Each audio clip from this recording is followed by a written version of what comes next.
Week, Business Day published a half-page report on an interview that three of its journalists had with Graham Bowstred. Now, it is relevant in that Bowstred was the former deputy chairman of Anglo American, and going through a little bit of the history, the South African Institute of Mining and Metallurgy gave him the Man of the Year Award, or the Brigadier Stokes Award, in 1990, at which William Graham Bowstred was called this great South African. Well, after anyone who's read that article that appeared in Business Day, no doubt discussed it as it has been going around the circuit in the last little while, would be wondering whether a man who says he would rather live in the Isle of Man because there are no blacks and no Muslims, and that he feels that women shouldn't run companies because they are sexually frustrated, including the person who's taken over Anglo American, Cynthia Carroll, might not be believing that he's quite as great a South African as the Institute of Mining and Metallurgy thought back in 1990. Clive Simpkins is our communications strategist. Clive, what did you make of, first of all, the fact that Bowstred was prepared to come out at 84 and make, such a spectacle of himself? It was embarrassing in the extreme, Alec, because he actually suggested himself as Cynthia Carroll's replacement, more or less saying Anglo needs me right now. And the terrifying analogy for me was when David Ogilvy, who was the doyen of advertising in the Western world many years ago, got into his dotage. He was interviewed on television about Martin Sorrell, who of course was the head of WPP, which is the world's largest advertising conglomerate. And he's now Sir Martin Sorrell. And they said to David Ogilvy, "What do you think of Martin?" And he said, "Obnoxious little shit." And this was on international television. So what happened was it appeared that the Ogilvy spin doctors for the then Ogilvy advertising group kind of made sure that he didn't leave Chateau Tufu in France again, where he had retired. And it made me think that maybe, as part of corporate reputation management, there's a need to get departing chairpeople, deputy chairs, CEOs and directors to sign some form of agreement to saying we will never comment on our successes and what subsequently occurs in that organization. Because this was embarrassing for two reasons. Number one, the crassness of his language, using the F word in the interview, and it appeared to me that the journalists kind of played along simply to extract maximum value from it.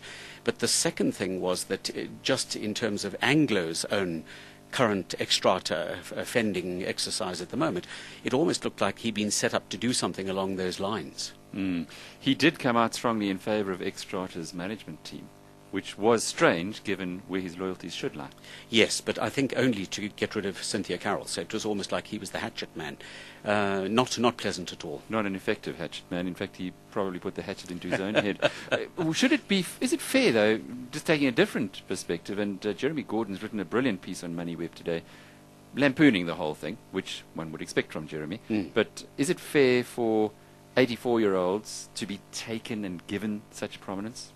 No matter how great they might have been in the past, they might have lost it by then. I think it's very naughty, but having read Jeremy's excellent piece on the topic, it appeared that Bowstred had them in absolute terror during his days as deputy chair at Anglo. So this may have been a little bit of payback on the part of the journos. And I think it's a case of tweaking the tiger's tail and seeing what he would have to say. And he clearly was so accustomed to being able to say whatever he wanted to say that the assumption is he can still continue to do that. And his racial and anti-feminist views are in particular a complete travesty.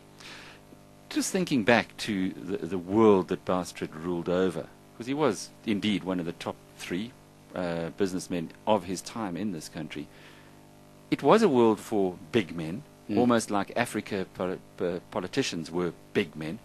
Is that, or the reaction to a gentleman like this, does that now tell us that maybe that time is past or passing? You're bang on it. I think, if I may use a fairly crass term, that kind of kick-ass management has had its day. Today what it requires is the international statesperson, the diplomat, the person who is able to bring feuding sides into a state of reconciliation. And that pugilistic, foul-mouthed, really abrasive, almost, I'm going to use it, gutter-type behavior is inappropriate. It is interesting, though, that Harry Oppenheimer did manage to create a business where a Bowstred could live alongside a Bobby Godsell, who is probably the complete antithesis of what we saw from this gent. Yes, and it goes back to the adage that if you are very wealthy, powerful, influential, or extraordinarily talented, your idiosyncratic behavior will be tolerated.